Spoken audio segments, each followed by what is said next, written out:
అతి పిసినారుడు అంటే ఆచారాల పేర్లతో దుబారా ఖర్చు చేయడం నాకు ఇష్టం లేదు అంటాడు రామయ్య. అవును, మా రామయ్య బావగారి మాటే ముమ్మాటికి ఓ తాంబూలం లాంటిది అంటాడు సోమయ్య.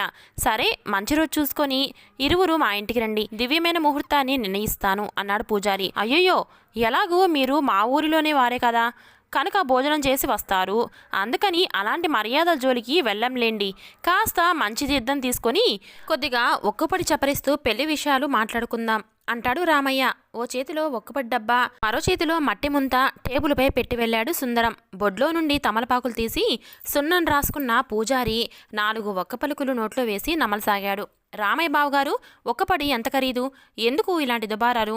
ఇప్పుడు ఈ ఇంట మర్యాదలు జరగలేదని మిమ్మల్ని ఎవరన్నా అనుకుంటున్నారా అంటూ ఎంతో బాధపడసాగాడు సోమయ్య పూజారిని చూస్తూ. బావగారు, ఈ ఒక్కపొడి మా తాతగారి కాలం నాటిది. మా తాతగారు ఓ జమీందార్ వద్ద పనిచేశారు. అప్పుడు సంపాదించిన ఒక్కపొడి ఇది.